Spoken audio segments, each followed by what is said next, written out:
আপনাদের করা আর একটা প্রশ্নের উত্তর দেওয়ার চেষ্টা করি। বেশ কয়েকজন জিজ্ঞেস করেছেন যে জোড়া সাঁকো পাড়াটার নাম হলো কি করে, সেখানে কি সত্যি সত্যি দুটো সাঁকো ছিল? এবার যারা জানেন না, সাঁকো হচ্ছে খুব সরু একটা ব্রিজ, বাঁশ দিয়ে তৈরি, দেখতে অনেকটা এইরকম। তো এই হচ্ছে সাঁকো। এবার ইনফরমেশনের সোর্স 1950 সালে প্রকাশ হয়েছিল নগেন্দ্রনাথ শেঠের লেখা কলিকাতাস্থ তন্তু বণিক জাতির ইতিহাস। এবার সেই বইতে উনি লিখছেন, বড় বাজারের উত্তরে একটি খাল মেছুয়া বাজারের রাস্তা দিয়া বসাক দিঘির মধ্যে দিয়া প্রবাহিত ছিল। এই বসাক দিঘি মানে হচ্ছে আজকের মার্কেট স্কোয়ার।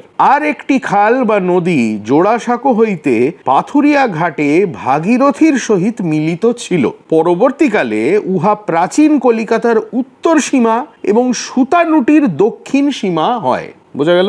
বর্তমান জোড়াসাঁকোর নিকট খালের উপরে পাশাপাশি দুইটি সাঁকো থাকায় ওই অঞ্চলের নাম জোড়াসাঁকো হয়।